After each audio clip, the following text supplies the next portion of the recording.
Okay, next क्या है? त्रिभाषा सूत्र। क्या है? त्रिभाषा सूत्र। प्रथम भाषा मातृभाषा का क्या है? विकसित रूप। द्वितीय भाषा क्या है? रोजगार की भाषा है। तृतीय क्या है? त्रिभाषा। स्वतंत्रता भारत के बाद भारत की समस्या, स्वतंत्रता भारत में भाषा की समस्या उत्पन्न हुई, लेकिन भारत आजाद करने के लिए किस भाषा की आवश्यकता थी? हिंदी भाषा। लेकिन भारत आजाद होने के बाद भाषाओं सिखाने में प्रॉब्लम्स हुए। पंडित जवाहरलाल नेहरू के दिशा निर्देश के में माध्यमिक स्तर पर एक क्या क्या है? ताराचंद समिति। कौन सी समिति अम्मा? ताराचंद समिति का गठन किया गया है। ओके, क्या है? स्वतंत्रता के बाद भारत में कौन सी समस्या उत्पन्न हुई है? भाषा की समस्या उत्पन्न हुई है। इस समस्या को दूर करने के लिए पंडित जवाहरलाल नेहरू ने किसे दिए? ताराचंद को एक कमेटी, एक बनाओ बोल के बोले। ओके, एक रिपोर्ट बनाओ बोल के बोले। ओके, डॉक्टर ताराचंद कौन है? ये डॉक्टर ताराचंद समिति का गठन किया गया। कब किया गया? 1948। 49 एक साल में एक रिपोर्ट देते कौन? ताराचंद। लिखो, डॉक्टर ताराचंद समिति, ये लिख लो। त्रिभाषा सूत्र 1948 to 49 राయండి।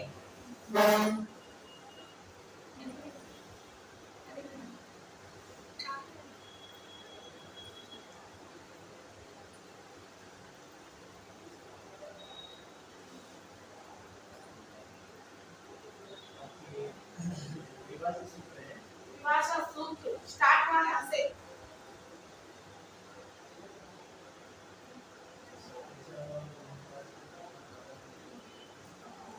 तीनों है इसमें।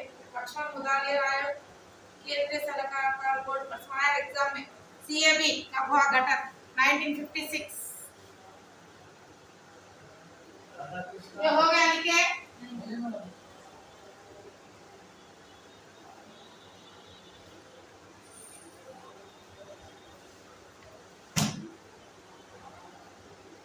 जरा आप लोग इधर बैठे, चलो इधर बैठ जाओ, नहीं दिखा तो नहीं को इतना मुश्किल, यहाँ आ जाओ, नहीं तो इधर भी बैठ सकते हैं आप लोग साइड में।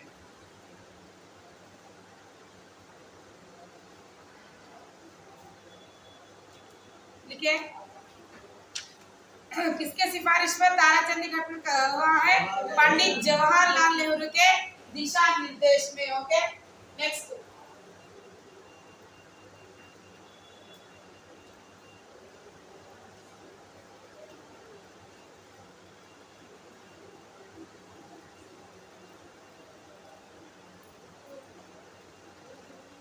देखो, ताराचंद समिति कब बनाया गया? 1948 to 49। लिखना नहीं, सुनो पहले, लिखे सुनने के बाद लिख। देखो, भाषा संबंधी समस्याओं के समाधान के लिए माध्यमिक स्तर पर सर्वप्रथम, कौन से स्तर पर? माध्यमिक स्तर पर सबसे पहले गठित की गई समिति का नाम क्या है? ताराचंद समिति। कौन का नाम क्या है? ताराचंद समिति। ताराचंद इलाहाबाद विश्वविद्यालय के वाइस चांसलर, वहां के इलाहाबाद विश्वविद्यालय के वाइस चांसलर थे। इन्होंने शिक्षा के क्षेत्र में महत्वपूर्ण शोध किए और 1 वर्ष के अंतराल में रिपोर्ट प्रस्तुत की। ओनली 1 ईयर लोने चाला रिसर्च చేసి తను रिपोर्ट इచ్చాడు। इसमें मुख्यांश क्या है? देखो, यह द्विभाषा सूत्री है। ताराचंद कौन है? त्रिभाषा नहीं है, द्विभाषा सूत्री है। पहली भाषा मातृभाषा और दूसरी भाषा राजभाषा पढ़ाओ बोले। पहली भाषा क्या पढ़ाओ बोले? मातृभाषा। दूसरी भाषा क्या बोले? राजभाषा। लेकिन 5वीं कक्षा तक मातृभाषा का अध्यापन अनिवार्य है, अनिवार्य है ना। लेकिन किंतु यह रिपोर्ट दक्षिण भारतीयों के विचारधारा के विरुद्ध था, इसलिए इसे नकारा गया। इन्होंने क्या बोले? बोलते ताराचंद वाले कुछ समय तक इंग्लिश पढ़ाओ बोले सेकेंड लैंग्वेज में, कुछ समय तक हिंदी पढ़ाओ बोले। तो पर्टिकुलरली नहीं बोले कि एक ही कोर्स तभी लैंग्वेज पढ़ाओ बोले। तो इनकी रिपोर्ट क्या है बोले तो अपन दक्षिण भारत वालों को 6th क्लास से स्टार्ट होता। ओके, 6th क्लास से हिंदी स्टार्ट होता। और ये अब हमारे दक्षिण भारत वालों की इनकी समिति का ये जो रिपोर्ट था, इसके लिए बहुत प्रॉब्लम हुई। इन्होंने क्या बोले? कुछ समय तक क्या पढ़ा बोले? अंग्रेजी पढ़ाओ, कुछ समय तक हिंदी पढ़ाओ। कितने समय तक पढ़ाओ एक कलेक्ट नहीं करे, रिपोर्ट पे नहीं लिखे। तो ये इस समिति का जो भी अंश थे, इसे हम दक्षिण भारत वाले इसका विरोध। अब मातृभाषा क्या है हमारा तेलुगु, सेकंड लैंग्वेज क्या है हिंदी रहना। तो इन्होंने थोड़ी देर क्या बोले इंग्लिश पढ़ाओ, बोले थोड़ी देर हिंदी पढ़ाओ। तो राजभाषा है, देखो यहाँ पे देखो 5वीं कक्षा तक मातृभाषा का अध्यापन अनिवार्य है, किंतु यहाँ पर क्या बोले पहली भाषा मातृभाषा है, दूसरी भाषा राज्य की भाषा।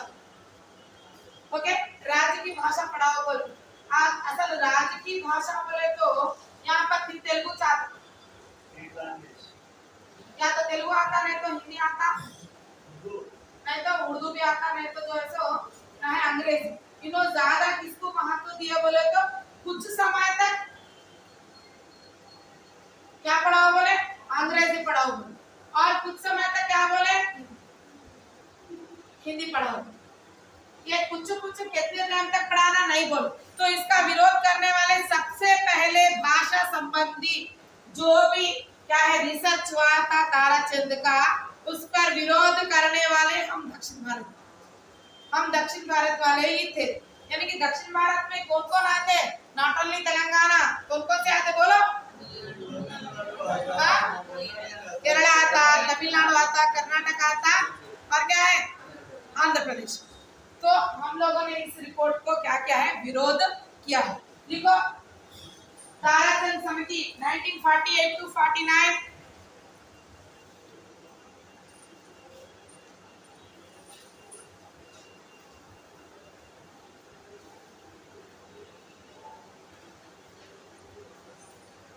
भाषा संबंधी समस्याओं के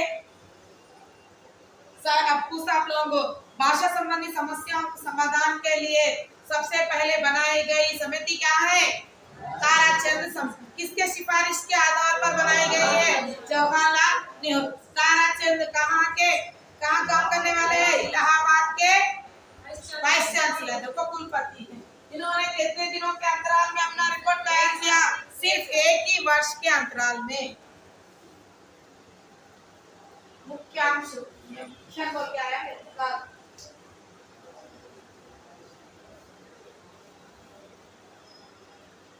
त्रिभाषा सूत्र का बना बोलते ना, दो भाषा का बना है, और कुछ समय हिंदी पढ़ाओ बोले कुछ समय अंग्रेजी पढ़ाओ बोले, इसलिए इनकी समिति का किसी ने भी क्या क्या है समर्थन नहीं किया।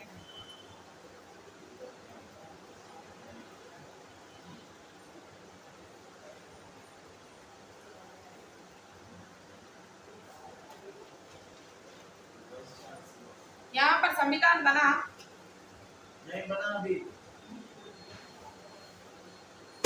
49 नवंबर 26 को लागू हुआ, आमोदित हुआ।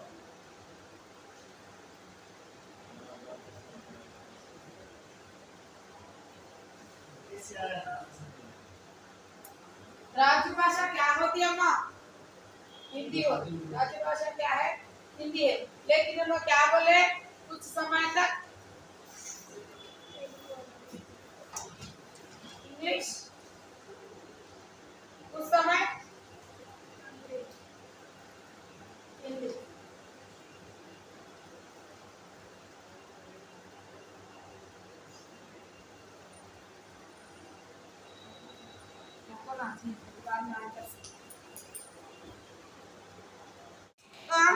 ప్రథమ భాషనేమో మాతృభాష చెప్పమన్నాడు, సెకండ్ భాష రాజభాష చెప్పమన్నాడు. కానీ మన దక్షిణ భారతీయ వాళ్ళు ఏం చేస్తారు దాన్ని ఖండించారు. మళ్ళీ ఏమన్నాడు కొద్దిసేపు హిందీ చెప్పమన్నాడు, కొద్దిసేపు ఇంగ్లీష్ చెప్పమన్నాడు. ఏం చెప్పాలో పర్టికులర్ గా చెప్పలేదు కాబట్టి అది ఏమైంది ఫెయిల్ అయింది. దాని తర్వాత 1952 లో 3 ఇయర్స్ తర్వాత లక్ష్మణ్ ముదాలియార్ సమితి పెట్టారు. इसके अध्यक्ष है डॉक्टर लक्ष्मण मुदालियार। मद्रास विश्वविद्यालय के कौन सा विश्वविद्यालय मद्रास, वो कहाँ के थे इलाहाबाद विश्वविद्यालय। ये कहाँ के है मद्रास, तो ऊपर से नीचे आ गए साउथ में आए, क्योंकि साउथ वाले खंडन करे ना इसका। इन्होंने ताराचंद समिति का समर्थन करते हुए उसी रिपोर्ट के मात्र छोटे परिवर्तन के द्वारा अंग्रेजी को प्रधानता देते हुए रिपोर्ट प्रस्तुत की। इस रिपोर्ट में हिंदी के प्रति पक्षपात किया गया। उत्तर भारतीयों ने इस रिपोर्ट को पूरी तरह क्या किया तिरस्कृत किया। ఆయన కూడా ఇదే చెప్పిండు, ఈయన కూడా అదే చెప్పిండు. ఆయన ఏమన్నాడు, కొద్దిసేపు హిందీ చెప్పండి, కొద్దిసేపు ఇంగ్లీష్ చెప్పండి. ఈయన ఏమన్నా మొత్తానికే ఇంగ్లీష్ చెప్పండి, హిందీని వదిలేయండి అని చెప్పిండు. అయితే ఏం చేస్తారు, నార్త్ వాళ్ళు దీన్ని ఖండించారు. మనం హిందీ చెప్పమంటే మన వాళ్ళు ఖండించారు, ఇంగ్లీష్ చెప్పమంటే వాళ్ళు ఖండించారు. ఇది కూడా ఫెయిల్. ओके, लक्ष्मण मुदालियर समिति के अध्यक्ष कौन है?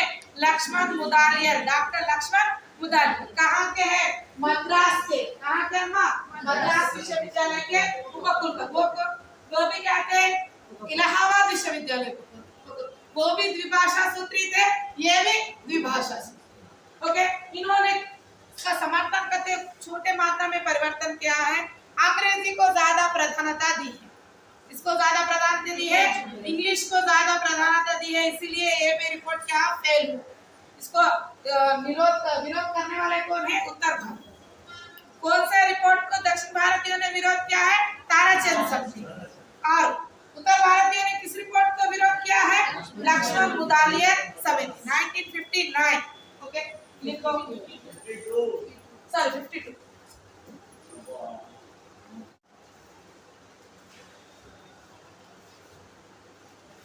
CAB क्या है बोलो माँ? केंद्रीय सलाहकार मंडल। केंद्रीय सलाहकार मंडल 1956 में भाषा आधारित राज्यों का गठन हुआ। कौन सी भाषा? एपी, आंध्र प्रदेश भाषा के आधार पर गठित होने वाला भारत का पहला राज्य है। ये भाषा के आधार पर जो भी परेशानी आई पहले कहाँ पर आई? आंध्र प्रदेश में चल, तो ये आंध्र प्रदेश के ऊपर बनाए, क्योंकि लोगों में नकार है, वो लोग भी नकार है, क्योंकि उत्तर भारत में प्रथम भाषा क्या है? की हिंदी। तो वो क्या हिंदी को फिर सेकंड लैंग्वेज लियो, अंग्रेजी लियो, तो ना क्या करे उसको नकार। अब यहाँ पर ये एपी में आंध्र प्रदेश के बारे में बनाया, तो क्या है? केंद्रीय सलाहकार मंडल 1957 में भाषा की समस्या को समाप्त करने, पूरे कुछ समाप्त कर देना के उद्देश्य से बनाया, तो क्या है? केंद्रीय सलाहकार समिति। ओके, इस मंडल का सदस्य इस प्रकार है। మరి ఇందులో ఒకరిద్దరు కాదమ్మా, చాలా మంది ఉన్నారు. ఎవరెవరు ఉన్నారో చూడండి. ప్రధానమంత్రి ఫస్ట్ ఎవరమ్మా? ప్రధానమంత్రి ఉన్నాడు, తర్వాత ఉప ప్రధానమంత్రి, తర్వాత न्याय मंत्री, తర్వాత राज्यों के मुख्यमंत्री, विश्वविद्यालय के उपकुलपति और शिक्षाविद, और क्या है? मानव संसाधन विकास मंत्रालय, और क्या? विपक्षी प्रमुख नेता और राज्यों के शिक्षा मंत्री। और कितने पूरे 8 जने। ये 8 जने क्या करे? 4 साल मेहनत करे। कितने साल मेहनत करे? 4 साल के अंतराल के बाद रिपोर्ट प्रस्तुत करे। कौन कौन है? प्रधानमंत्री, उप प्रधानमंत्री, न्याय मंत्री, राज्य के मुख्यमंत्री, विश्वविद्यालय के उपकुलपति और शिक्षाविद, मानव संसाधन विकास मंत्रालय।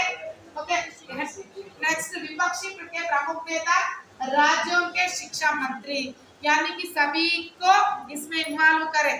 क्या बोलता? ये एक जना बनाए तो साउथ वाला बनाए तो नॉर्थ वाला नकारा, नॉर्थ वाला बनाए तो साउथ वाला नकार। अब ये सब नकार है भाई, पूरे कुछ भाषा की समस्या को खत्म कर देना बोल के इन सभी की समावेश में 4 साल क्या करे? शोध करे, करके एक रिपोर्ट बनाए। इसकी प्रस्तुति कब हुई? 1961 में की। कब की गई है? 1961। कब शुरू हुआ? 1956। ओके, लिखो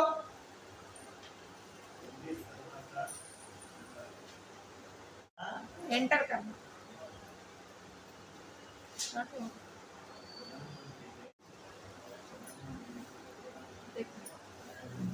नेक्स्ट, अब देखो केंद्रीय सलाहकार मंडल के कितने लोग थे?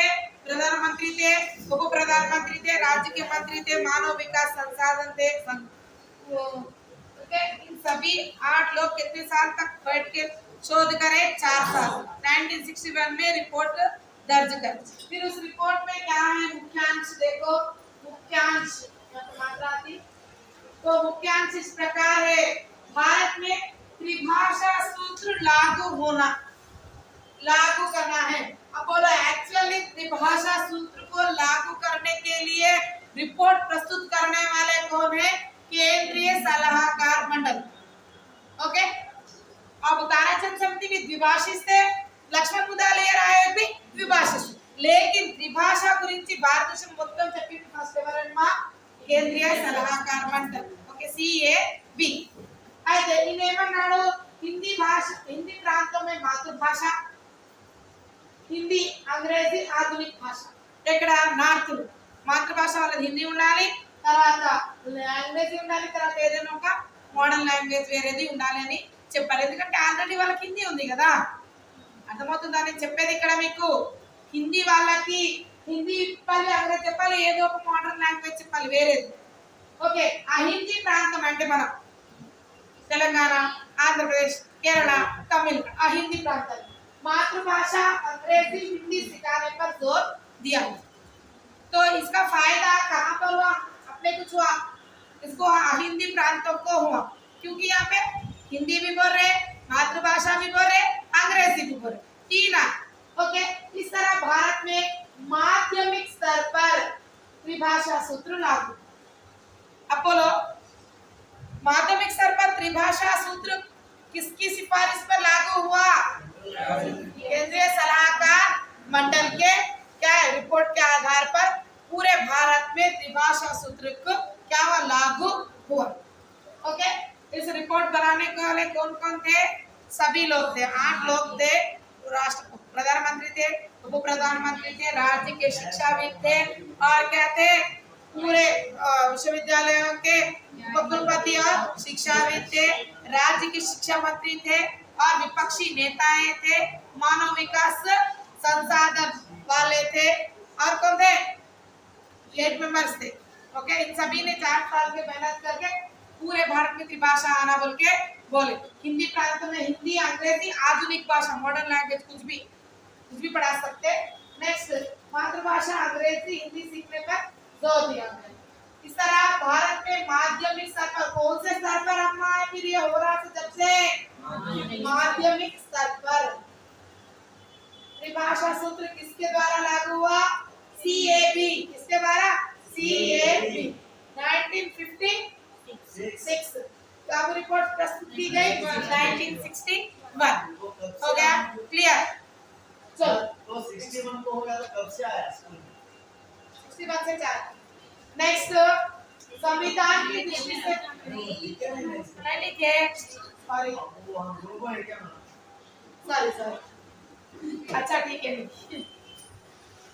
आपको भी रेस्ट मिलता नेक्स्ट है संविधान की दृष्टि से भाषा अब तक क्या हुआ भारत के बच्चों को प्राथमिक माध्यमिक स्तर पर कैसे पढ़ाना कौन सी भाषाएं सिखाना था लेकिन संविधान की दृष्टि से भाषा क्या है भारतीय संविधान में भाषाओं के लिए विशेष स्थान दिया गया है पहले पढ़े अपन अष्टम सूची राष्ट्रभाषा के तौर पर ओके तो संविधान में अष्टम सूची 8 शेड्यूल भाषा से संबंधित है बार बार बोल रहे हैं कौन सी सूची अष्टम सूची 8 शेड्यूल इनमें 32 में होता कितने भाषाएं हैं अम्मा 22 भाषाएं हैं 32 गिरावो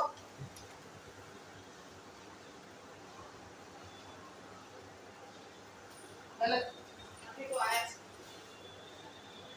कितनी भाषाएं 22 भाषाओं का उल्लेख है अनुच्छेद 351 के अनुसार हिंदी भाषा के प्रचार प्रसार के लिए सरकारी सहायता की स्थापना की जानी चाहिए तो हिंदी को संविधान की भाषा है ना हिंदी तो इसको प्रचार प्रसार करने के लिए एक अनुच्छेद बनाया कौन सा अनुच्छेद 351 तो इसके अंतर्गत क्या है 1918 में दक्षिण भारत हिंदी प्रचार स्थापना किस उद्देश्य से हुई हिंदी की प्रचार प्रसार बढ़ाने के लिए ओके 1918 कौन सा अनुच्छेद 351 ओके इसका उद्घाटन करता कौन है राष्ट्रपिता महात्मा गांधी जी ये प्रश्न भी आया था महात्मा गांधी जी है क्या है डीपीएचपीएस दक्षिण भारत हिंदी प्रचार सभा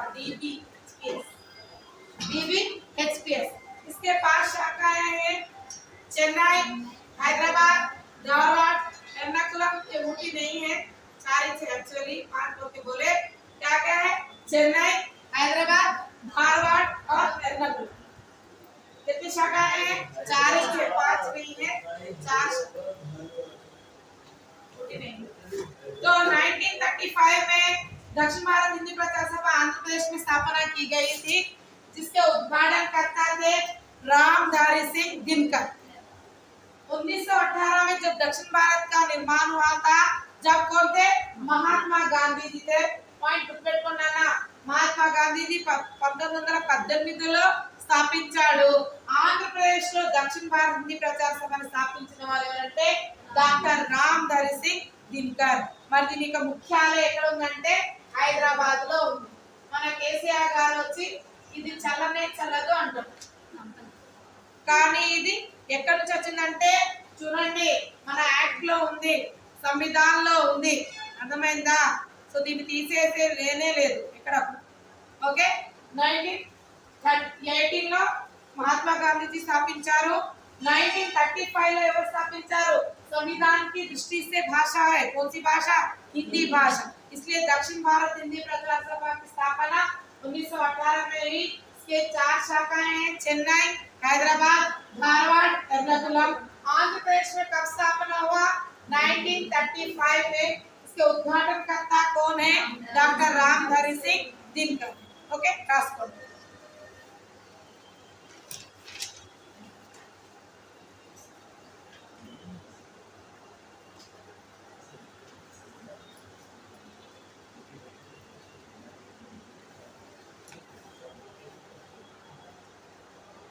మరి ఏ ఆర్టికల్ ప్రకారం హిందీని బాగా ప్రచారం చేయాలని చెప్పింది?